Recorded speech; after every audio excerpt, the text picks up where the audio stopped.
नमस्कार दोस्तों, आइए शुरू करते हैं। पहला सेंटेंस है every man women and child were rescued. देखिए, ये सब्जेक्ट वर्ब एग्रीमेंट का सेंटेंस है, उससे रिलेटेड इसमें गलती है।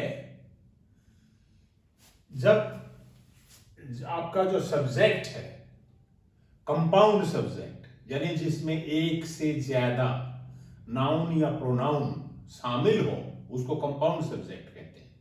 जब कंपाउंड सब्जेक्ट हो किसी वर्ब का,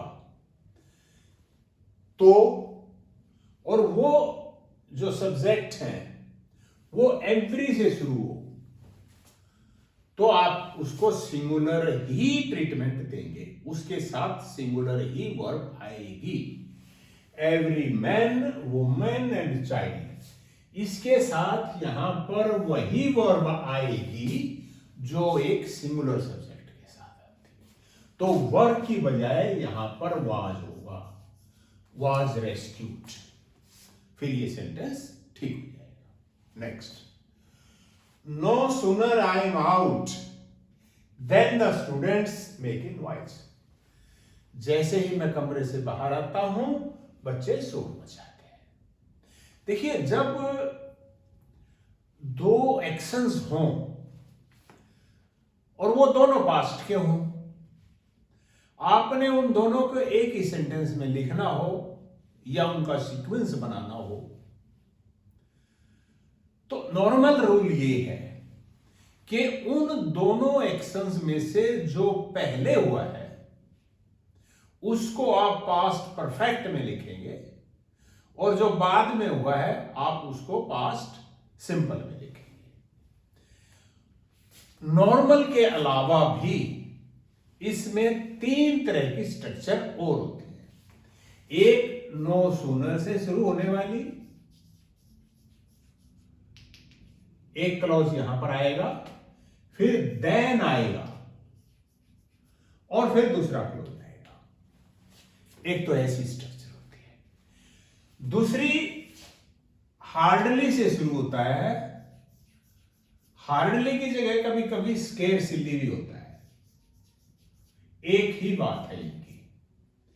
ये आके सेंटेंस शुरू होगा, एक क्लॉज आ जाएगा, फिर व्हेन आएगा, फिर दूसरा क्लॉज आएगा। दो तरीके तो ये है। तीसरा तरीका एज सून एज से है। एज सून एज, फिर एक क्लॉज आएगा, और फिर ना तो देन आएगा ना व्हेन आएगा, दूसरा क्लॉज शुरू हो जाएगा, इसके बाद कॉमा। अब इनमें फर्क क्या करना है? जब आप नो सूनर से शुरू करेंगे तो देन आपने याद रखना है। हार्डली से शुरू करेंगे तो व्हेन आना है दूसरे क्लॉज से पहले। इसको याद रखने का तरीका यह है कि आपको यह पता है, ये देन जब आता है जब एडजेक्टिव की कंपैरेटिव डिग्री यूज हुई हो, और सूनर कंपैरेटिव डिग्री है सून की। तो यहां सूनर आया है तो यहां देन आएगा ही, ये आपको याद रखना है। इसके बाद जो सेंटेंस आएगा, यहां जो क्लॉज आएगा वो पास्ट परफेक्ट का होगा, इसके बाद जो आएगा वो पास्ट सिंपल का होगा। इसी तरह से इसमें पास्ट परफेक्ट का आएगा पहला क्लॉज, उसके बाद पास्ट सिंपल का आएगा। लेकिन एक चीज और है इसमें जो ध्यान रखनी है, जब नो सूनर से या हार्डली स्केर्सली से सेंटेंस शुरू हो आपका पास्ट परफेक्ट, तो जो हेल्पिंग वर्ब है उसका और सब्जेक्ट का इन्वर्सन हो जाएगा, यानी सब्जेक्ट पीछे चला जाएगा, हेल्पिंग वर्ब पहले आ जाएगी। ये आपने ध्यान रखना है। अब देखिए इसमें क्या गलती है। नो सूनर से सेंटेंस ठीक हुआ है, कोई प्रॉब्लम नहीं है। अब ये क्योंकि पास्ट के नहीं है, एक्शन दोनों प्रेजेंट में है, इसलिए टेंस वाली परफेक्ट और सिंपल वाली इसमें कोई दुविधा नहीं है, दोनों प्रेजेंट में ही होंगे। लेकिन जो हेल्पिंग वर्ब और सब्जेक्ट का इन्वर्सन है वो इसमें होगा। एम यहां आ जाएगा और आई यहां आ जाएगा, फिर ये सेंटेंस आपका ठीक हो जाएगा। No sooner am I out than the students make a noise. ये सेंटेंस सही है। नेक्स्ट, वॉक केयरफुली, ध्यान से चलो। Lest you may not fall, तुम गिर ना जाओ। कहना ये चाह रहे हैं कि ध्यान से चलो, तुम गिर ना जाओ। इसको, ये जो लेस्ट शब्द है इसका इसमें यूज हुआ है। जब लेस्ट से कोई क्लॉज शुरू हो उसमें आपने क्या ध्यान रखना है, ये नोट नहीं लगाना है। ये नोट इसमें इंक्लूडेड ही होता है। तो या तो मे लगाओ या इसकी जगह शुड लगाओ। मे लगा है तो मे में भी ठीक है, पर नोट का यहां होना गलत है। Walk carefully lest you may fall, और walk carefully lest you should fall. फिर ये सेंटेंस आपका ठीक हो जाएगा। अगला, ये विशेष स्ट्रक्चर है जो आपको ध्यान में रखनी है। अगला, the patient died before the doctor arrived, doctor के आने से पहले रोगी मर चुका था। देखिए इसमें वही जो मैंने यहां बताया था, दो एक्शन है, दोनों पास्ट के हैं। एक तो पेशेंट का मरना और डॉक्टर को आना, दोनों पास्ट के। इन दोनों में भी एक फैले हुआ है, उसको अपने पास्ट परफेक्ट में लिखना है। पेशेंट मर चुका था डॉक्टर के आने से पहले, तो ये जो क्लॉज है पहले वाला, जो काम पहले हुआ है, इसको आपने परफेक्ट में लिखना है। The patient had died. अब ये सेंटेंस आपका ठीक हो गया। Next, time and tide waits for none. अब ये देखिए कंपाउंड सब्जेक्ट है, टाइम और दूसरी चीज टाइड, दोनों है। तो यहां पर एंड से जुड़े हुए हैं, वेट्स नहीं आएगा, वेट आएगा। वैसे भी ये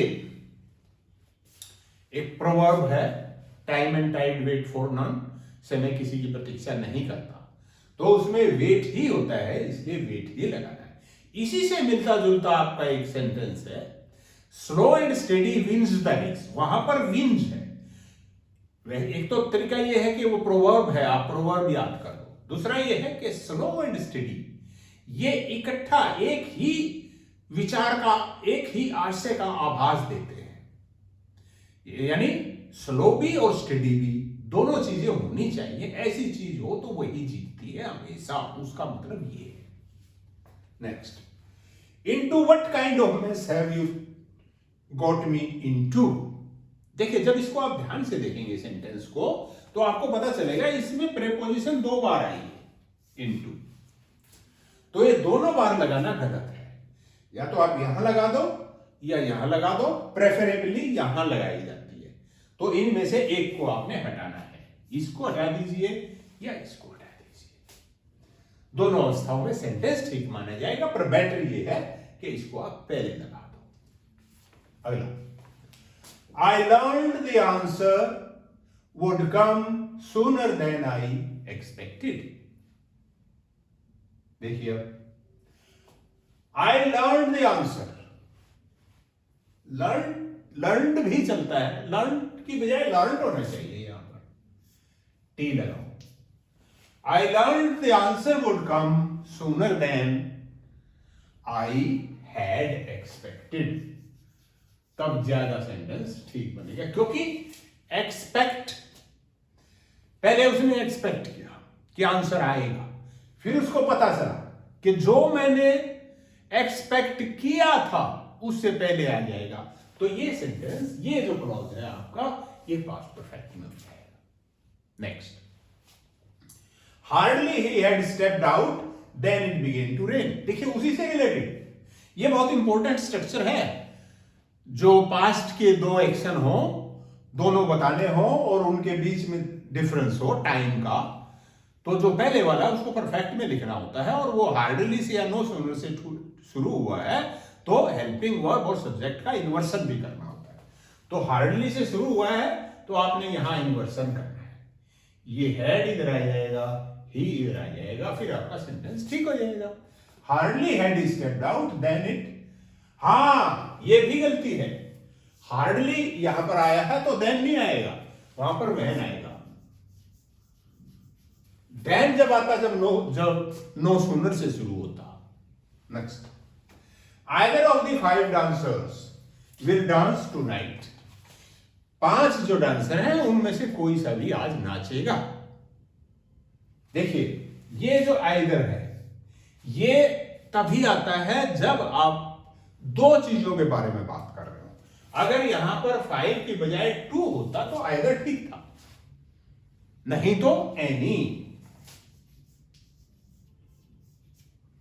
of the 5 dancers will dance tonight, तब ये सेंटेंस आपका ठीक होगा। Next, my client was neither aware nor party to the plot.